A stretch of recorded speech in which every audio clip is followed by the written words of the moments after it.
everybody. How you doing today? I hope you're having a wonderful day, evening, whenever you're at listening to this podcast. We've got a good one for you today. In just a minute, Grae Buck joining us on Ike Live 2.0. Can't wait to talk to Grae about what's going on, his off season, and all that stuff. By the way, let me mention real quick before I do these little catch-up notes here. Thank you guys and girls for the amazing response to this new format of the show, this 2.0 format. A lot of great comments, suggestions. Keep them coming. We've heard from a lot of you guys about guests that you want to hear and topics that you want to hear about. So keep those messages coming, and I appreciate all the great feedback. Reminder here, the Ike Foundation Scholarship Banquet is late January. It seems like far away, but it's actually not that far. Tickets are available. You can get a table. Come out. It's going to be a great night. It's over at the Centerton Country Club over here in South Jersey. All the money goes to support kids fishing and, of course, the scholarships that we award. Speaking of scholarships, if you're a graduating high school senior and you love hunting and fishing, you love the outdoors, apply for this scholarship. Please head over there. Go to the IkeFoundation.org, click on the application, fill it out. We've had some great submissions already, so it's not too early to submit your application for that scholarship. Also, now this is big news. Now listen, if you're driving or walking, you might want to pull over for this one because this is a big news here. If you're on a skateboard or one of those electric bikes where you get no exercise whatsoever, pull over right now because big news. The My World TV show is having a reboot. That's right. I know a lot of you were excited about My World. It's coming back. So we've got the My World reboot happening starting right after Thanksgiving. That's Monday, November 27th. And I'm stoked about this. It's going to be on the Waypoint TV platform system. Now listen to this. You can get it so many different ways. I don't even have enough room on this note paper here, but My World Season 1 starting Monday, November 27th, 9:30 p.m. It's a great time slot. You can get it on the Waypoint TV app, waypointtv.com, Samsung TV, LG TV, Pluto TV, Vizio, Zoomio, I don't even know what that is, Teletubby TV, Amazon TV, Local Now, and of course Sling will be carrying the reboot of My World Season 1. Very excited about this, man. I was some of the TV projects I've been involved in over the years, I was very excited about this one because totally different format, some great personalities and athletes from other sports. So please check that out. My World Season 1 reboot on Waypoint TV, Monday, November 27th, 9:30 p.m. Last but not least, I had a little note here just to create a little buzz. Got a new sponsor coming on board for Ike Live starting January 1st of the new year. Very, very excited. A sponsor that is excited about this premise and the podcast. And it's always good to have supporters of the show come on board. So, all right, I'm ready. Enough of the notes. I want to get Grae on. Joining us now on Ike Live is Grae Buck. Grae, what's up? Oh, not much. Kind of in that off-season mode. Doing a lot of fishing still, but kind of doing some scouting, rigging up the new boat, playing some hockey at night with my men's league teams, and yeah, it's good. It's good. So before we came on, you talked about rigging the boat, and I always I think that a lot of people assume that the pros, get the boats and they're perfect right off the giddy, and they literally just like a new car, right? You get, you get to the dealership, the showroom, you jump in it, you sign the paperwork, you get the keys, and you're gone. But that's not the case, right? You're sitting in your Bass Cat right now, and you're rigging it to how you like the boat rig. Talk a little bit about that, because I think people don't know that enough. Yeah, no. So I was actually out at the Table Rock Toyota Series Championship, fishing out of my Bass Cat Cougar, my 23 boat that I fished all year out of. Yeah. I fished that, got done. The gentleman that was buying it, him and his son drove down from Wisconsin, picked the boat up there in Missouri, took it home. On Monday morning, I went over to Bass Cat's facility, met with Rick, got a tour of the whole place. First time ever out there. Really impressive. It was a really cool deal. Yeah. But I got to drive without a boat for about an hour, I guess, between going to Table Rock to Bass Cat, and I was towing my new one home. So it was funny how it all came together, but it worked really well, like timing wise. That this year I did not go 2 weeks or a month without a boat. Yeah. But when I got it home, I had a lot of rigging to do. So I had all my Lowrance electronics here ready to go. I had to run all the wiring. Bass Cat did a lot of they ran like the NEMA stuff. I had to get it all connected and figure out how everything was laying out and kind of tweak it and put it together and then put your graph mounts on. That's a decent amount of work. I run Bass Boat Technology. So the one at the dash here is super easy to put in. The one up front's different. I got a Puma this year. I had a Puma. Heck yeah. Yeah. So I'm excited, but it's a new learning curve of different electronic mounts. So how they go on there and how everything goes. So I got that all put away. I had 2 days to get it rigged because my wife wanted to go up to New York and go smallmouth fishing. So I was rigging like a madman last week. I got all the main stuff done. We went up to New York. We smashed a bunch of smallies this past weekend. And then that's awesome. Now I'm back home for another, I guess, 2 days. And then I'm going to head down south and go check out Santee Cooper for next year. Do a little scouting. That's smart. Now, do you enjoy the boat rigging process? Or because I've talked to guys and they have it both ways. Some guys love it. They like geek out and they're like, very into like these little niche things that they do on their boats. And then other guys I've talked to, dude, it's like they hate it. It's like the worst thing in the world, the boat rigging process. Like they can't wait to get all that past them. Where do you fall on that? Do you like it? Do you hate it? Okay, hold on. We may have a technical difficulty with Grae. I think it froze up. Give me 1 second. But anyway, I was just talking about, does Grae love or hate the boat rigging process? And I can tell you, while we're waiting for Grae to, I don't know what this glitch is, while we're waiting for Grae to figure it out, I can tell you this, that personally, I am not a fan of the rigging myself. Like I enjoy, all right, we got Grae back on here. I don't know what happened. That was an Ike Live glitch. Brian the Carpenter has glitched Ike Live permanently. So even if it's just me, the shows are still messed up. But Grae, I was just saying, personally, I like the process because I like to have input and I like to do it my way, but I don't like doing it myself. Like I'm not the techie guy. Where do you fall on that spectrum? I would say pretty similar to that. I like to know where all my cables are, how they were all run. I don't want to do the actual work myself.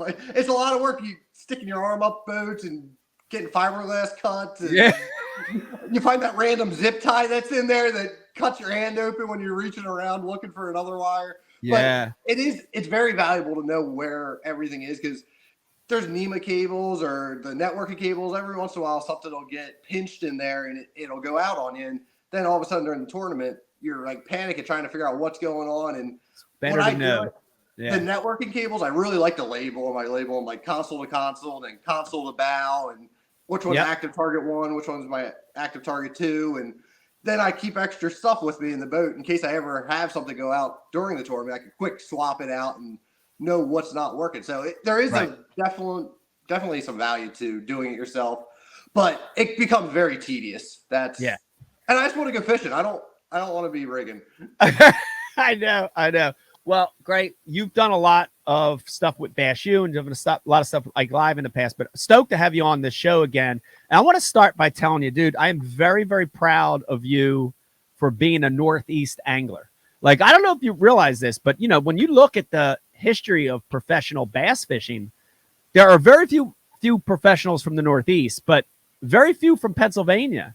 And you're one of those guys, right? So I was thinking this morning, and I didn't do official research like Ken Duke would do, but we've had Randall Romig, of course, was one of the original old-time pros for Pennsylvania. We've got Dave Wallach, Ed Cowan. Even though he never really technically turned pro, I would put him in that bucket. We've got some great guys on a few guys on tour, but very few from Pennsylvania. Are you proud to be a Northeast angler? Absolutely. No, like you said, there's very few of us. When I was getting into it, I grew up just loving fishing. My grandfather and I, we'd go catch whatever we could. It was in 7th or 8th grade, my buddy's dad, you might know him, Harry Nurk. He bought your boat in 2000, I want to say 5, maybe. Yeah, that name. I know that name. Yeah. He lives out the Northeast now, but he lived 5 minutes away. I grew up with his son playing hockey. He coached us, and they took me to the Chesapeake. And I always tell people the first time I watched him skip a crawl tube underneath the dock and rip one out changed my life. Like that. That's what I wanted. Just like, I want to be a bass fisherman. Just the skip. It wasn't even a fish catch. It was just the motion of the bait. Wow. He flopped it. He wasn't skipping back in there like that. No, but for real, that was what got me hooked on it. And then he was such a big Ike fan of yourself that was like who I watched. Like you were the Northeast guy. Like it was relatable. And even going through college, I went to Penn State, fished on the team. Like I had some moderate success here and there, and I'd come watch you at Cabela's. I remember going there the one time, and I started fishing BFLs, and it kind of just took off on itself. But being from the Northeast is just we only could fish for whatever a good chunk of the year. Like, there's months there we can't go out there. Yeah, it makes it tougher. I feel like to consistently be on the water, and a lot of our lakes are electric only or horsepower restricted. So it makes it tough, I think, to get to that level where we're traveling across the country and being able to compete because of that. Yeah. Well, it's definitely a unique environment, but I'm proud of you for being a Northeast angler and like we have a couple things in common. So that's one. So, the one is that you stayed, like a lot of your peers and a lot of people, we've had other anglers from this area of the country that as they're grinding and as they're, working their way, as they're traveling the road of becoming a pro, the first thing they do is they boogie this comb as fast as they can to Tennessee or Alabama or somewhere like that. But you stayed. What? Talk about that. Like, are you going to be a Northeast PA guy the rest of your life? Do you feel like that, or do you feel why did you stay? Yeah, no, there's a combination of things. My wife has a good job in the area, so that's a big thing. Yeah. We both have our family 10 minutes one way is my parents, 20 the other way is hers. So we're centrally located, which is it's nice. Like it's good to be able to see your family when you're home. I like the area. Like even though the fishing's not lights out, like we got a couple lakes around us that got some fish in it. I can be down to the Chesapeake in an hour and a half. Biggest thing is probably I can be up to New York in 4 hours and I can be catching trophy class smallmouth. Exactly. I think that's a big thing. I have a hard time leaving that. Not that I go up there like every weekend or anything like that, but my wife likes to fish a lot. So we'll go up there, say 3-4 times a year, just fun fishing for a weekend. We'll go camping and set the tent up and go out there, get out in either Oneida, the St. Lawrence, wherever, and go have some fun. That's awesome. So the second thing we have in common, and you mentioned it at the very beginning of this podcast, and I don't know if you knew this, but I love hockey. Like hockey for me when I was young was my other thing, and it got to the point where, you played in college, I think, right, Grae? So you played in college. When I got to college, the college I attended didn't have a team. We had like a club team. So I played club, but it got to that point where fishing sort of got just bigger and more important to me. But man, I can remember being like 16, 17, 18 years old. And I was like, hockey's my John. Like in my mind, I was like, man, I wish I could figure out a way to make a living in hockey, but fishing took precedence. But so that's got to be pretty unique. I don't know the stats on it, but anglers from the Northeast that stayed in the Northeast that enjoy hockey, dude, there's got to be less than 10 of us walking the face of the earth right now. No doubt. No kidding. No, that's the same thing for me, though. It's like I always wanted to be an NHL player. I didn't want to be a fisherman growing up. Like I love fishing, but I played since I was 4 years old, and I'm not going to say I was obviously never that caliber of a player, but like I was decent enough that we got to go out there and I got to play a bunch, and I played up at Penn State. Well, it was still club hockey, but we traveled all over the country for it. It was good hockey, and it was a lot of fun. But I can't give that up. I still play men's league when I'm home. I play on 3 different teams, so it's 2-3 nights a week still. And it's awesome. I love this time of year. Not that it's happening this year, but most off seasons, I'll get to play like 3 months in a row where I get decent again. Like I can move a little bit, I can breathe when I'm out there. I was playing last night, and it's been the first time in like a month and a half, and I was winded. Quickly winded. Yeah. I put one in on the power play though. A little pass to the slot, and I buried it. So that's awesome. Good. Now, what position do you play? I play center for men's league. Growing up, I played left wing all the time. Left wing. I was a right wing. I like to be able to speed a little bit extra. What about you? What'd you play? I played right wing. I was I was a speed guy. I was a grinder. I was always one of the smallest guys out there, but I had speed. I had hustle, and the analogy I make, and I'd be curious to ask you the same thing is, like the way that I played hockey is very much the way that I fish. There's a similarity there, and that, I was never the best hockey player out there, but I would always push hard. I would work hard in practice. I would grind. I would just do those things to be successful. Do you carry things between the two sports that are similar? Yeah, I guess you could say that. I don't know. I was very physical when I played hockey. Like, I liked hitting people. I got some size to me a little bit, so that played to my advantage. I always say the biggest thing, like a hockey game, to settle yourself down, you can go out there and lay a big hit early in the game, like get yourself settled in and like really into the mood of the whole flow of everything. The closest thing to fishing in that, I feel like, is when you run down the lake and you're doing 75 or almost 80, like that kind of gets you that same sort of feeling where it kind of gets you into that mood of what the day and setting the tone. Like, I don't want to go 2 feet out of the boat ramp and start some mornings. I want to go out there and get this, let her eat, like this. Yeah. But I agree with that. I agree 100%, man.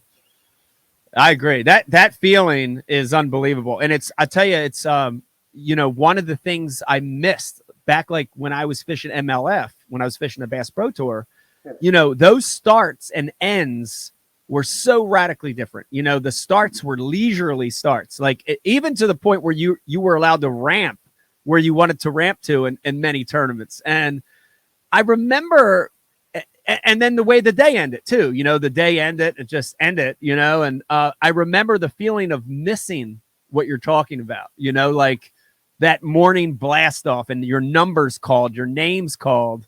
And yeah, dude, that energy is very similar to a hockey game, to a big hit or a great shot, or, very similar energy for sure. Yeah. Yep. What is it going to take to get you back out on the ice? Man, what's funny? Brian the Carpenter and I, so Brian played hockey as well. I don't know if you knew that, but Brian the Carpenter and I talk about it all the time. And I played same thing, like pickup games, men's leagues, when I was probably still in my like mid to late 20s. Okay. But like once I hit 30, like Brian and I would get to a pickup game or something. And dude, we would be so physically destroyed that there came a day when we just were like, we just waved the white flag. I'm like, we're done. We can't do it anymore. I miss it though. Like, honestly, it's funny. Grae, I occasionally, like I would say maybe half a dozen times a year, I have dreams that I'm playing hockey. Like that's my only outlet now, or just my damn dreams, but I think I'm over the hill for that at this point.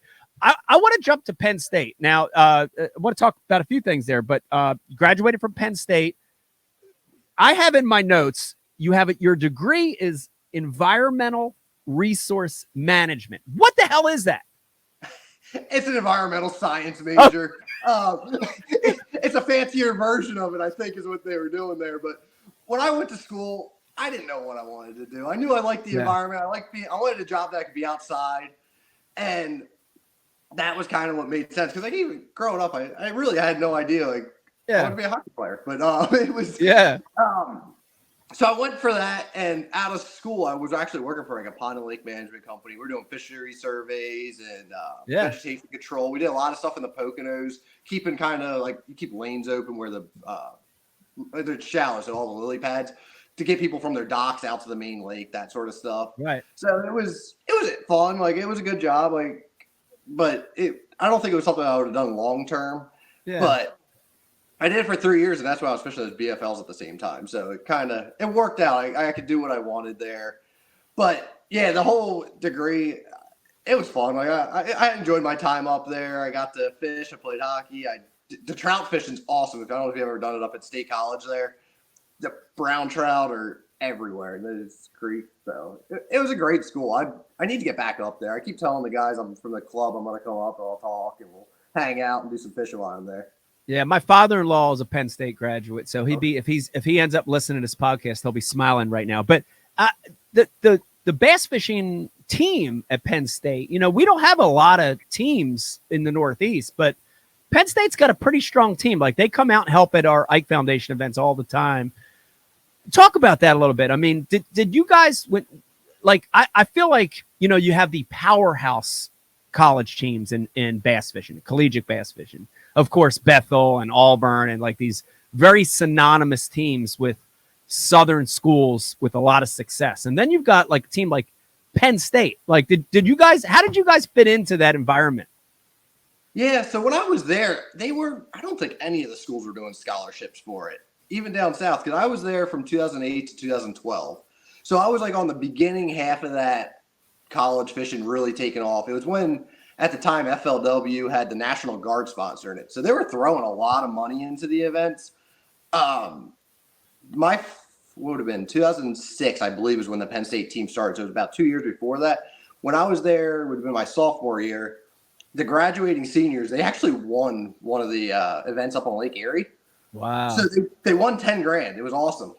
But that went right back to the school. But they graduated. So I fished for free the entire time I was at Penn State. So I owe those guys a lot. I needed to get them out there, those two. There's Jeremy Lake and I'm blanking on the other guy's name. But yeah, no, it was awesome. And then I was the only one at the team at the time that had a bass boat. So I got to fish all the events. I take a different guy with me each time. And like I said before, my wife fished with me at Penn State. We came in second at Champlain the 1 year. And it's awesome. It was a really good experience because, especially for me, at the time, I'd been fishing locally, like club tournaments, but I was always a co-angler. It was called Peace Valley Bass Anglers, and we'd go down to the Chesapeake probably for 6 of the tournaments. Then we did 4. We usually do a long weekend at Oneida and like a long weekend down at the Potomac. So it got me to start seeing a little bit of the Northeast, but even when I was in college, I really didn't know a whole lot. Like I was kind of teaching myself like on my own and kind of learning. Like I can remember tying up a drop shot for the first time. It was probably 2009 or 10, whatever it was, and trying to catch fish on it when we were down at this little crappy lake in Virginia called Philpott. Have you ever heard of that place? I have not heard of that. You're a lucky man. You're a lucky man. It was like some regional we had down there from, I guess it was FLW. We were trying to qualify for the national championship. It was tough. They put us there in like middle of September down in Virginia, and it was a grinder. But I caught a couple on a drop shot. I think we weighed in like 4 fish in 2 days. My wife caught a big smallie on a tube, but I was trying to fish like I do up in Oneida and playing down there. It wasn't working. I didn't know the whole reservoir game at all at the time, so it was fun though. It was such a valuable experience getting to fish those next levels without have to pay the big entry fees. Like it was like fishing the Toyota Series essentially. Right. But no, it was good. I loved it. That's awesome. I wish, like I look back at my college days and I wish there was an outlet like that. We didn't have it, and we had just the federation, which is now the Bass Nation. The club level is all we really had. So that's the route I took, but very, very similar, in that some of my first experiences on different fisheries, more of a national scene was through the nation, was through the federation. So that's cool. But I just didn't know if like you showed up at a tournament, like the Auburn guys like booed you and threw eggs at you, and the Bethel guys had slingshots or anything like that. But none of that happened, huh? No, we even get into what was the biggest thing? That Big Ten championship. We bring all the schools in. So we had Ohio State there, Michigan State, and that was always fun. We go out to Lake St. Clair in October, and it was fun because you just smash them out there that time of year. But it was still all friendly. Like I don't think it was big enough at that point still to really have a whole lot of rivalries with it. So cool. That's awesome. I remember seeing you back. I want to say it was like, it might have actually been like the Delaware River tournament that I won. I remember seeing you like at weigh-in, and you were helping out with the Mid-Atlantic youth anglers with Todd and those guys. Dude, I just want to say real quick, that's an awesome program. I love that because it's tied into what we're trying to do with the Ike Foundation as well. Talk about that because you're still a part of that, right? You guys are still doing stuff, still trying to get kids fishing. Talk a little bit about that program. Yeah, no, Todd's a great guy. He has big aspirations for all that stuff, and he's got a lot of kids fishing that never would have had that opportunity. He does a lot of it in Philadelphia, on the Delaware River. I don't remember the exact dates. I didn't get to get down there at all this year, but it was like a Tuesday or a Thursday in the evening. It was like 2-3 hours. People would just come over to the Delaware River, and we would cast off the bank and be catching a little white perch here and there. You catch catfish every once in a while, but it's neat for people that never had casted a rod before to see like where they're trying to learn how to bring a spinning rod and let it go off your finger to where it's going straight into the water or straight up, and you get them to the point where they can actually fire a bait out there and it gets sailing. So I always enjoyed working with them. I haven't been as involved with it the last year or so to just timing wise, the schedules haven't worked out. Yeah. But I do a youth fishing derby at the end, or I guess it's in June. It's the first weekend of bass season then. So Todd's coming over there too, and he'll help me as I'm running that little thing. And we have a good time. I still talk to him. He does a lot of hunting initiatives with the youth now too. So if people are interested in that, I believe he is out in Chester County now in Pennsylvania. Chester County. Gotcha. Yeah.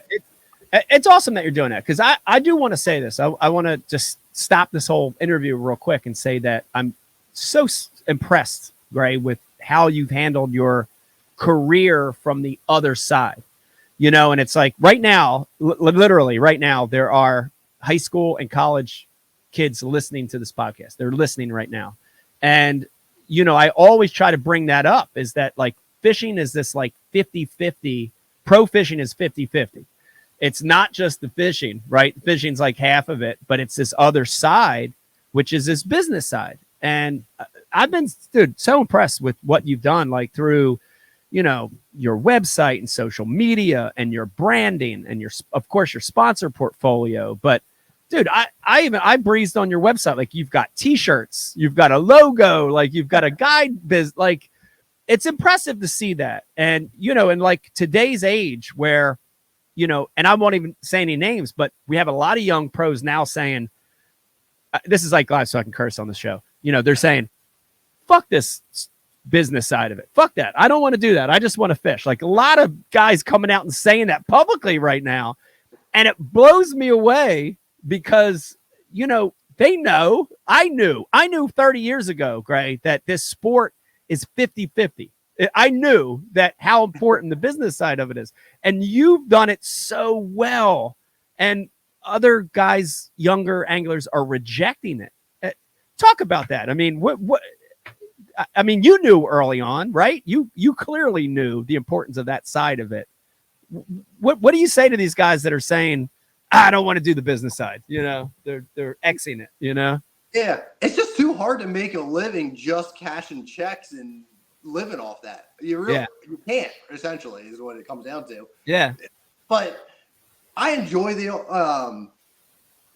other side of it. Like, going back to Todd, he was probably one of the first opportunities I had to kind of do something that wasn't just fishing tournaments. And at the time, I was fishing college stuff when I first met him. And he got put me in front of, at the time I had like a lower level thing with Cabela's. Like he put me in front of the right people. So I kind of learned, and I didn't know this at the time, like how important networking is with everybody. Yeah. Like, talk to everybody you possibly can. And I still like, I get nervous walking up to somebody I'd never met before, but just have a conversation. It doesn't have to be about, oh, I need this or this. Like just talk about, we all love fishing. There's a reason that they're working in the fishing industry while we're fishing on the professional side of things. And that's like, I think that's the most important thing you can do because you never know down the line where this guy talks to this guy and he goes and recommends, he's a manager for the pro team for whatever lure company. And he's like, all right, you gotta get this kid. He's gonna be something one day. And that's the college guys. I really think that's important for them to kind of make those connections when you can. But yeah, I don't know. The whole thing just it's kind of come together, and I've learned it as I'm going. Growing up, I guess when I was in college, Justin Lucas was our MC for the college tournaments at the time. So I got a little bit of a relationship with him back then, and I became buddies with him. I fished a couple opens and practiced with him at the Collinger. So as it started to take off, and I didn't realize what was actually happening when I started winning BFLs and regionals and stuff, I could always go back and lean on him and ask him questions, and he's always been there if I have something to help me, because I think he's like 4 or 5 years older than me, but he's been fishing at it longer than I have. I would say he has probably close to 10 years of experience, more than I do. So he already had seen everything, so he could help me with that sort of stuff. So I always appreciated him for that. And then I don't know, it's a dream. It really is. I still don't know how it happened. It makes me happy because that's what makes me, I think, work so hard at the other side of it, other than the fishing part. Like doing the social media stuff and trying to find companies that are outside the industry to help fund all this. And I don't want to go back to working a regular job. I want to go fishing every day if I want to go fishing. And when I'm out fishing, be paying attention. Make sure you're getting sponsor pictures, like content, and do it all as much as you can. Like you're always working, but it doesn't feel like work to me at all. Yeah. Well, it's awesome that you said that, and you said it very well. I mean, it's so important, like, because I harp on it all the time, but to hear it from younger guys, it's so refreshing because it is important. And, you know, I've said it before, but there are very few dudes on the face of the earth that could just fish and make a great living. Like, there are a few, you know, those true natural talents. But for most of the mere mortals, you know, you have to create something else to have a lifelong business in the fishing industry. And it's great to hear from you about that. And man, congrats on all your success on the business side. But here's the thing. You've had a lot of success on the fishing side too, which is very, very impressive. Let me put my readers on. This is a sign of getting old. Don't worry, Grae, you're going to need these in a couple years. You're going to have, like, I have readers laying all over the place. I have like 10 pair in my boat, in my truck, back here in the studio. I have them everywhere, just readers all over the place. And this is just copped off the internet. But of course, your Bass Open win, which was awesome. That was an amazing win. But dude, is this right? 4 BFL wins. Is that correct? Yeah. That's incredible because, by the way, when I fished them, they were Red Man tournaments. That's how long ago I fished them. But I've only had 1 Red Man win, and you got 4. That's crazy. Of course, a Bassmaster Classic qualification, top 20 in that one. And then here's really, like, I looked at your finishes, and they were amazing. But this year, dude, where did you finish in points? Like 5th or 6th, 4th, 5th, 6th, something? I think it was 6th. Dude, that's incredible. And what an amazing year, dude, to finish 6th in points. And by finishing 6th in points, what happened? What does that mean? Yeah, I qualified for the Bass Pro Tour. So I'm excited for that. That's kind of what the whole year was about. Without having a championship this year, it was, you had to be in the top 8. That was the only thing I had in my mind. And I was fishing like a madman trying to make that happen. And when you look at the finishes I had this year, it was crazy how consistent you had to be be in that top 8. I think there was only one stumble I had all year, and it was for the place I knew the best, the Potomac River. Day one, I caught less than 8 pounds there on day one. I can't fathom how that happened. I know what happened, but it still drives me crazy. But I know. Believe me, I'm burning still that my worst 3 finishes of the year were the tournaments up here in the Northeast, like on the elite side. I know. Trust me. I know that feeling. And I think it hurts. It hurts because, you know, history and experience in a place can either really, really help you or really, really hurt you. It's like, it's hardly ever in the middle. It's like one of the two. And it hurt me this year, but I do know the feeling. But dude, you had to finish 6th. And here's the thing too. Like, I looked at the names on that list, and dude, it's not like you were fishing against, you know, 100 no-namers. Dude, you were fishing against the best of the best. That's a stout season, dude, to have a top 10, let alone a 6, dude. That was incredible. Yeah, no, thank you. But that's it's got me excited for next year for the Bass Pro Tour, and I've been working towards it for the last couple of years. Like the year before, I was 1 fish short of it, and Yeah, so like, it shows you how important every single fish is. I caught a limit every single day of the year before, except for one. I caught 4 at Pickwick, and I lost a 2-pounder 3 times that day. I was like, at the time, I'll get one, and it never happened. Yeah. And you miss it by 6 points, and so, but it gave me that extra burning desire this year to make it happen. So now it's going to be game time. Like, we got some changes that happened over there that we learned about after I qualified, and so it's going to make it that I have to have a really good year like I did this past year again. And I'm putting the work in for it, so I'm going to be ready. Yeah. Well, it's awesome because I think, as far as visibility and exposure, of course, Bass Pro Tour, I'd say the elites are probably 1 and 2 with people seeing you and seeing your brand and seeing you fish. So that's got to be exciting, right? To have now a whole tour. Like, you've had some big moments. Making the Classic's a big moment, but now you're going to have a whole tour season ahead of you with that potential for this new visibility. That's got to feel exciting, right? It is. I've gotten to experience a little bit of that here and there. Like you said, the Classic, that was still the best event I've ever been a part of. Like, I'm so glad I videoed the weigh-in. Like, I put it on my boat. The drive-through each day, I go back and watch it still, I get chills. I was like, I can't believe I was there. Yeah. But then with like FLW, I fished the FLW tour for the first couple of years. It's changed names a few times here and there, but we got to fish some bigger events that I've had the camera in the boat quite a few times over the years. So I got a little bit of that experience, but it's going to be different. 80 guys. It's a small field, and you're only fishing 40 at most at the time compared to, I think we've had 150 to 200 guys between FLW and MLF's pro circuit and all that. So it's going to, I don't know if it's going to give us more room on the water, or the guys are going to still find the same stuff and all be on top of each other anyway. But no, I'm excited, and all my sponsors, they've helped me out a lot. They've stepped up with that added exposure. They've seen the value in that and really helping bring everything together for this coming year. Yeah. Well, that's awesome. That's a big deal. And you mentioned it earlier, but we had an Ike Live. I think it was back right around Halloween a few weeks ago.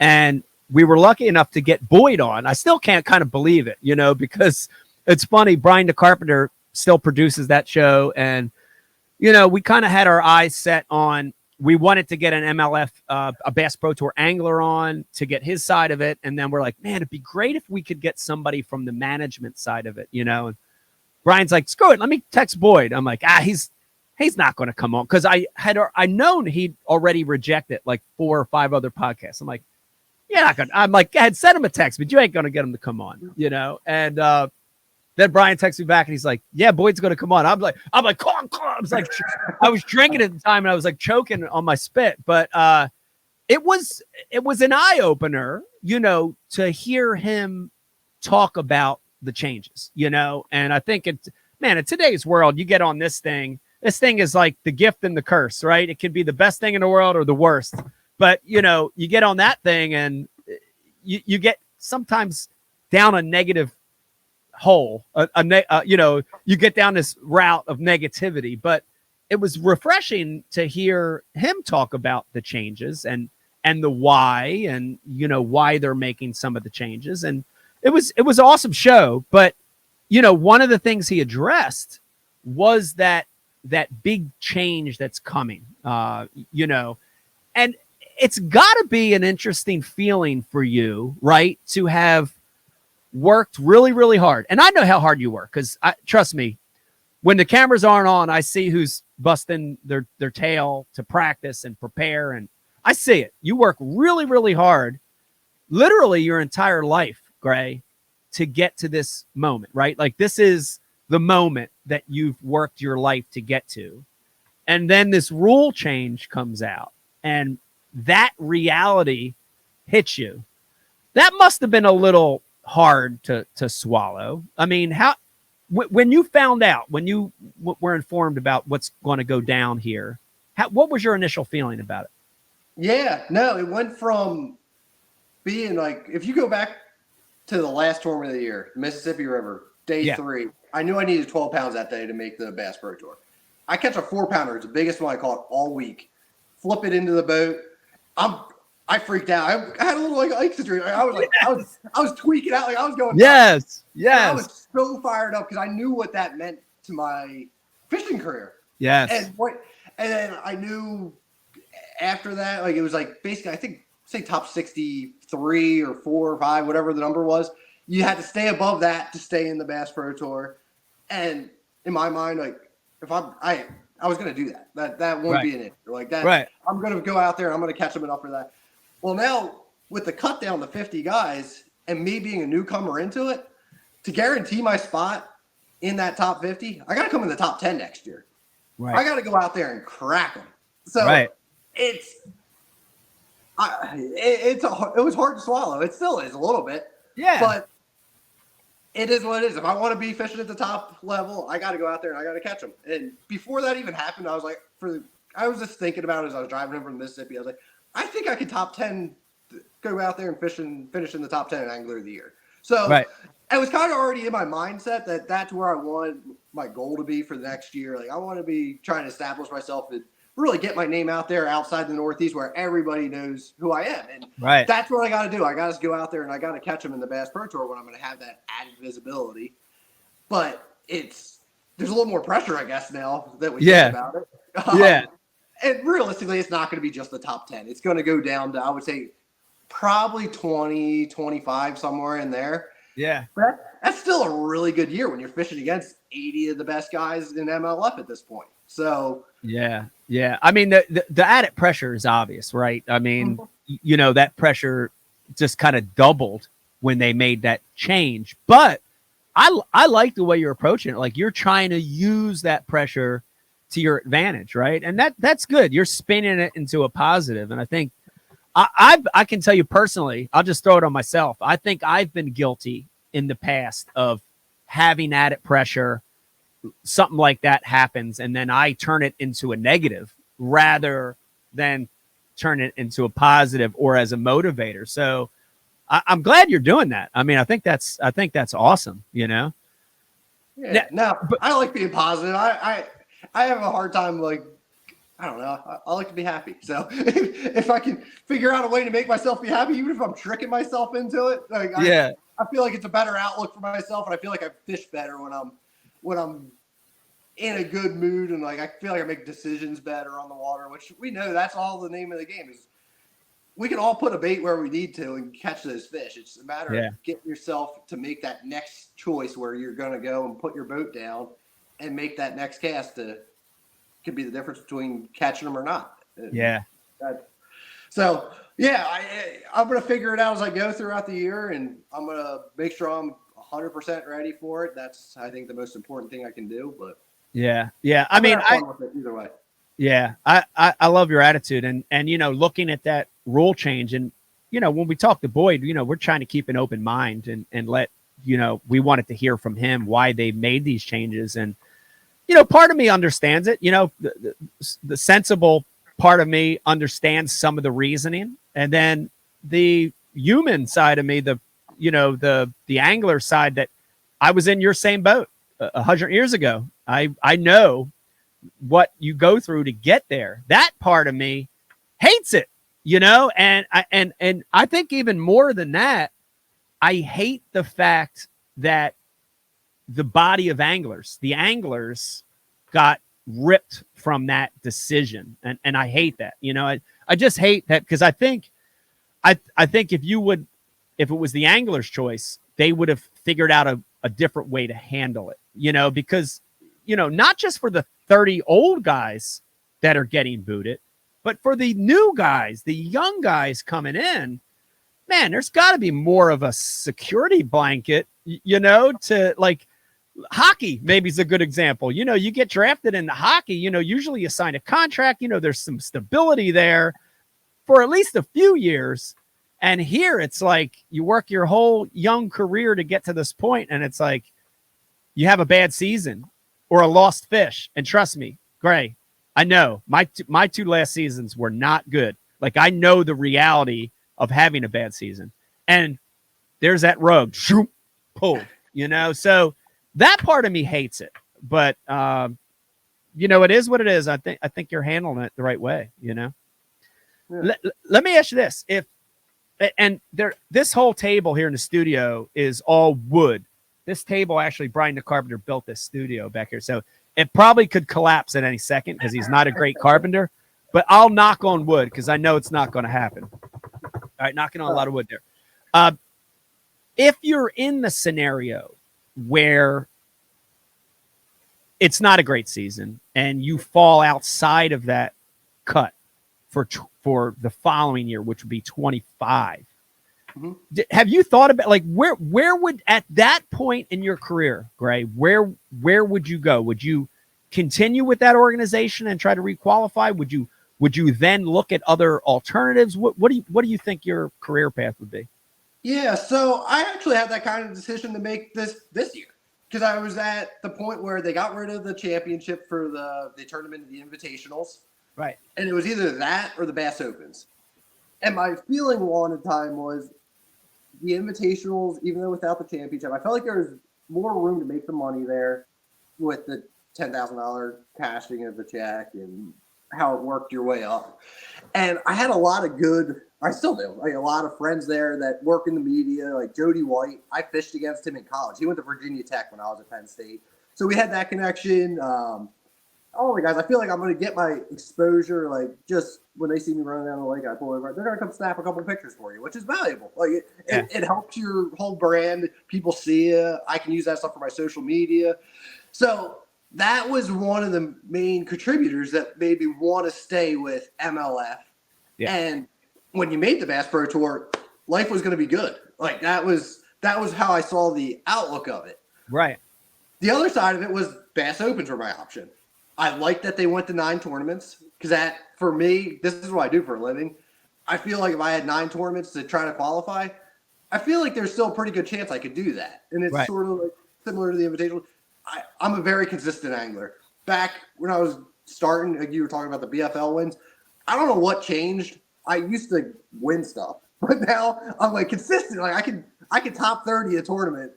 I don't want to say no problem, but like way more consistently than when I started, where I was a good one, bad one. I think that was just a lot of evolving and learning to fish. Because I don't know. I didn't say this before, but my first year on the FLW tour was 2017. I had never fished south of Virginia ever. I didn't know what I was doing when I went to a giant reservoir, and one of the creek arms were 6 times the size of one of our lakes, and you're trying to cover the thing. It's like I was used to like fishing an area and then trying to figure out what was in there. And you can't do that down there. There's so much shoreline, and you're not in the right section of one of those reservoirs that week. There's usually a third of the lake that's where it's going down. Yeah. So I think I've gotten better at that over the years. And I've been kind of rambling there, so I don't know where I was going with that. But it's back to the Bass Opens. So I think that's where the Bass Opens. I think that is an option in the future, but where I'm at now, I have to do the Bass Pro Tour. I've worked so hard to qualify for it. I know there's some guys that are talking about they might not fish next year. I have a hard time justifying that with where I'm at in my tournament career right now, and I think this gives me the option. If you're in that top 50, I think. Theoretically, things should be good for you if you can get in there. Yeah. But I got my work cut out for me this year. So I'm going to go out there. I'm going to give it all I have. And then at the end of the year, if it doesn't work, I'll have that same decision I had in the beginning of 23 of what am I going to fish? And Yep. You'll have the same. I have options. There are options. And I feel like I've talked to some of my sponsors about it, and they're happy with everything I do off the water, that they said they would continue working with me either way. So it's good to have. Makes me fish a little calmer, I think, this coming year, knowing I have that backing. And, but I would, again, sometime point in my career, I would want to fish another classic. That was, like I said, it was the whole atmosphere was lights out. It really was. Yeah, that's a special event. But you're right. You know, you're going to have, regardless of what happens, you're going to have the same options. And I think that's awesome. But, you know, the long-term goal of what they're trying to do with that top 50, like, you know, I hate to say it, but the sport kind of needs that, you know, like legitimately, I'll go a step further. And I think there needs to be one league eventually, you know, like I see that like in the long term, right? In the short term, we need these leagues, but in the long term, man, for our sport to get to where other sports are at, there's too much clutter. I hate to say it that way, but there's too much clutter, you know? There really needs to be one league with 50 superstars, you know, the next league with 100 superstars. You know, there needs to be more of that natural process. It's just that in the short term, it's hard to swallow because of the dedication and the commitments that a lot of these guys have put in, you know. But from a fan perspective, Grae, if you can stay in that top 50, you're going to get a lot of visibility. I think more visibility than you'd get potentially at the elites with 110 guys. You know, I think that's correct. You know, that's a correct statement. So good luck. You're going to do it. I got no doubt, Grae. You're going to do it. Well, thank you. You're going to do it. Now, I know you said you're going to go down and scout Santee. I did a lot of that myself last year, a little pre-scouting. Is that something you're going to do for all the events, or what's your ritual going to be for this Bass Pro Tour coming up? Yeah, so when the schedule came out, a month or two ago, whatever it was now, there's, I believe, 4 lakes I've never been to. First one, we go to Toledo Bend. We start there. Never been. Actually, I spent 4 hours on it one time when I was going to Rayburn, so it doesn't really count. So I'm going to go down there in December. I want to learn how to get around there. That one, I looked out over the lake and there was just trees. Massive. Yeah, that too. And so I'm going to spend 3 days there. Santee, I'm leaving on Wednesday to go down to. I'll spend 3 days there, and then also run over to Z-Man. They're right in Charleston, which is about less than an hour. So I'm going to hang out with those guys. I think I've twisted enough arms. I'm going to get one of them to take me out red fishing for a day. So I'm excited to go do that. But I really do like to see the lakes. When I go, I won't fish. Like, I'll spend 3 days idling around looking at my Lowrance units, side imaging things. I want to learn how to get from one end of the lake to the other most efficiently, that sort of stuff. And I've done that my whole career where I like to have an idea of what I'm getting into when I get there. Right. So say I get one bite and it's on a stump in 5 foot of water.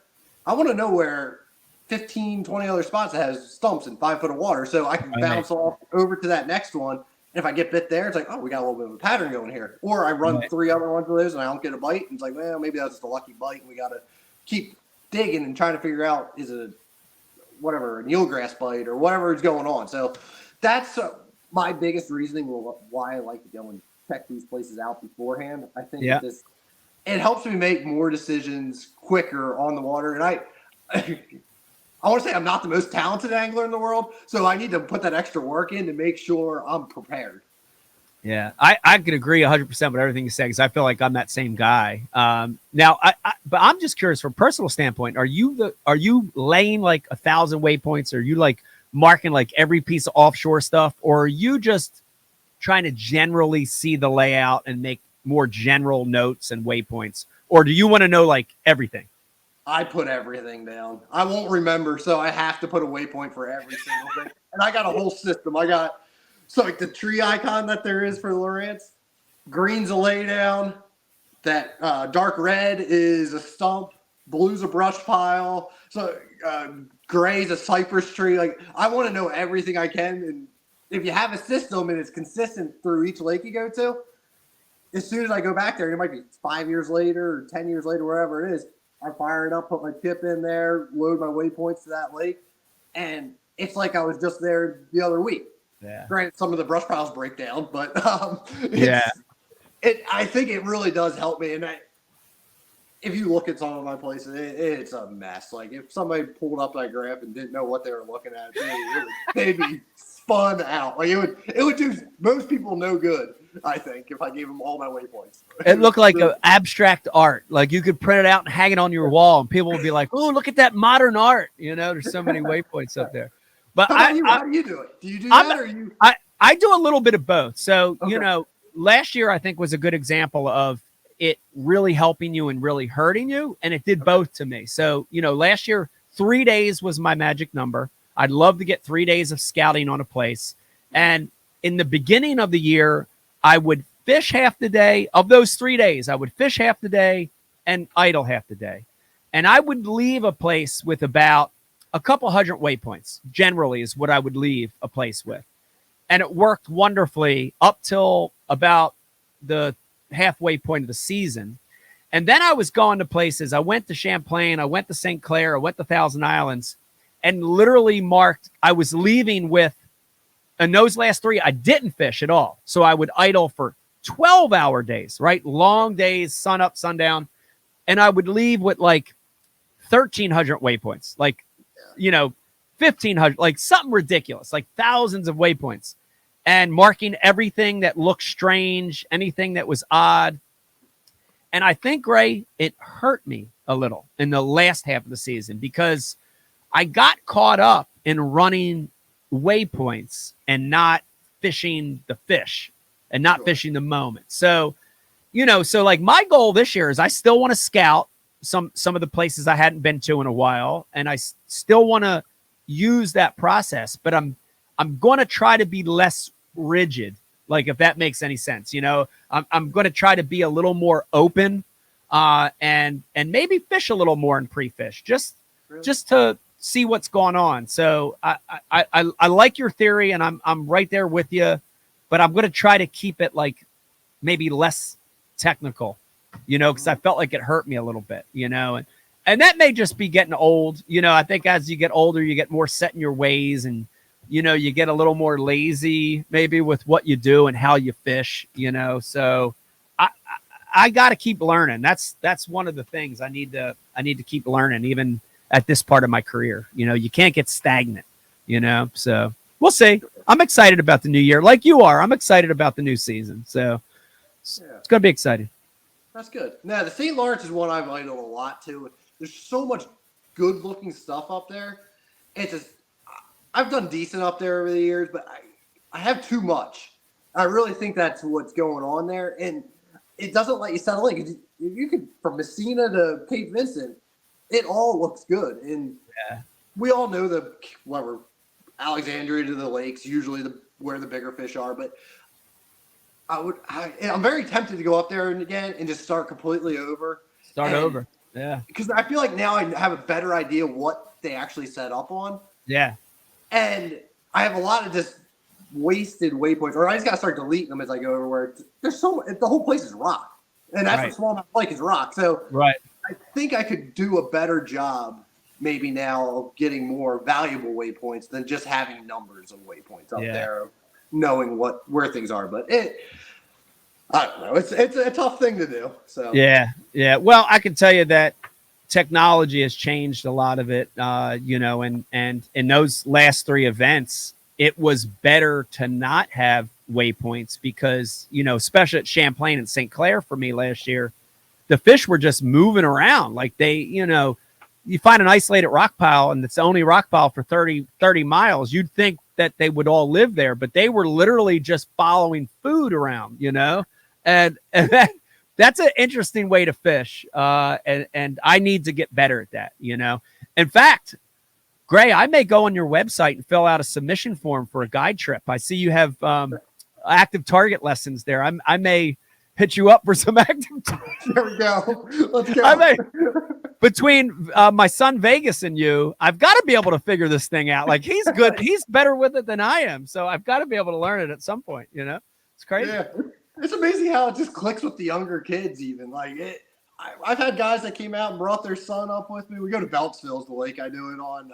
It's the closest place to me that I can run my big motor, essentially, is what it comes down to. Yeah. But when I started showing them, like, it makes sense. It's like a video game to them, a computer to them. And it takes 15 minutes. You have the kid, he's like lining up, throwing at the crib out there that you can see the fish on. You watch his drop shot fall down next to him, he's got one. And you'll take a older guy out there and it'll take half a day before he realizes like that's the way the transducer's facing, and it's funny.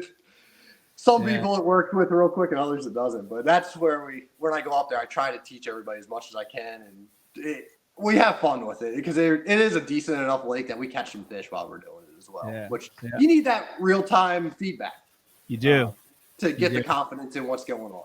Yeah. So don't be surprised, Grae, if you see a submission on there. I might actually use my fake name too. I have a fake name. It's Mike Shanker, Shanker. So if you see a Mike Shanker guide submission, it's me. So just keep your eye out for that one. Grae, I'm the best word I could use is very, very proud of you for all your success and for representing the Northeast and being a Pennsylvania guy. It's very, very proud feeling when I look and watch all the tour guys and to see a guy. I feel like he's one of us, like you're one of us. You're a Northeast guy, and that makes me very proud. So congrats on all your success. I appreciate you coming on the show, man. And I know you're going to have an amazing Bass Pro Tour season. It's going to be fun watching you this year. It's going to be awesome. Yeah. No, thanks very much for having me. Like I said, you were the guy I watched growing up. So you're the big reason why I'm doing this and why we believed in ourselves being in the Northeast region. So, yeah, you ever want to get out in the water, I'll take you in Vegas out. We'll go fishing. That's awesome. Grae, I appreciate you coming on the show. Be careful at Santee. A lot of stumps down there. A lot of big stumps. Nice fresh food. It's always fun. Yeah, pop a hole in the fiberglass. Just get it over with, and then you don't have to worry about it the rest of the year. Oh, jeez. Grae, thanks for coming on. I appreciate it.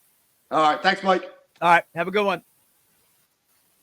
All right, guys. There you have it. Grae Buck. That was awesome. I love it, dude. I know sometimes you hear me say things when the guys are on the camera, and you're like, I was just saying that because the guy's on the camera. I am so proud of Grae. It makes me happy. And not just Grae. There's a lot of guys from the Northeast, young guys that are Matt Becker. We've got a couple on the Elite Trail, guys that are making it on tour. I have a soft spot in my heart for those guys. And it's tougher, I think, coming from this part of the country. You wonder why guys get excited when you catch a 2.5 pounder and swing it over the gunnel. It's because you're from the Northeast. But awesome interview with Grae. Wish him a lot of success on the Bass Pro Tour this year. I hope you enjoyed that one, man. I did. That was a fun interview. Let me remind you, Ike Foundation Scholarship Banquet coming up end of January. Go over and get your ticket for that event. It's going to be food, drinks, gambling, giveaways, raffle tickets, auction items. It's going to be a great event. Head over to ikefoundation.org. Also, if you're a student, high school graduating senior listening to this, go submit an application. If you're going to college, you're looking for a little scholarship help, and you love the outdoors, go over to ikefoundation.org, fill out an application. Let me remind you, My World Reboot. That's right, My World, coming up on Waypoint TV. First show, season 1, show 1, Monday, November 27th, 9:30 p.m. on all the Waypoint TV platforms. WaypointTV.com, the app, LG TV, Pluto, Samsung, Amazon, Sling, all those. Just put in My World with Mike Iaconelli, and you're going to get that show. I hope you enjoyed it. Keep the feedback coming, guys. Keep the feedback coming. We want to know the guests you want to hear, topics, whatever you want. If there's things you love, let us know. If there's things you hate, let us know. It's been a lot of fun with this new premise. So thanks for tuning in. We'll see you at the next Ike Live 2.0. Bye.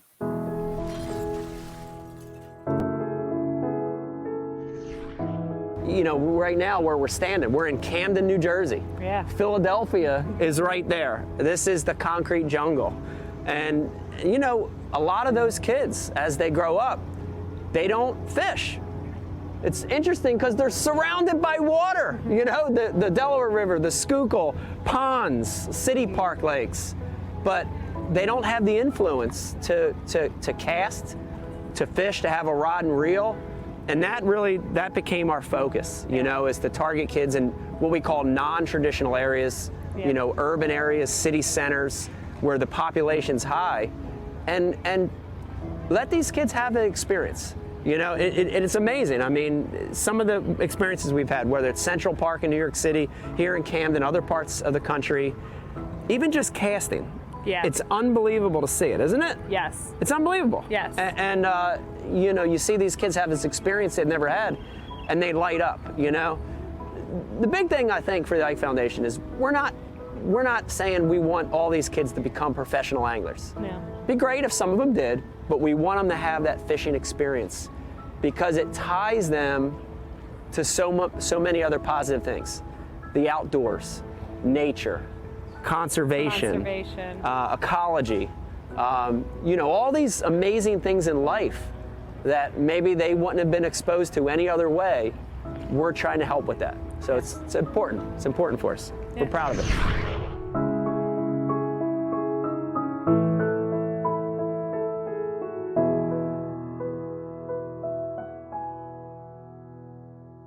I subscribe to Bass U TV, and so should you. Great place to learn about anything you want to know about bass fishing. You get it at Bass U. We got the best of the best. I'm not just an instructor, I'm a subscriber. I'm John Cruz, and I am a subscriber. You can always learn, and watching Bass U is definitely helps with that. It's something that I like to do, and it's definitely something that you need to do. If I'm still learning, you should be too. Subscribe to Bass U because you'll learn how to catch a lot more fish.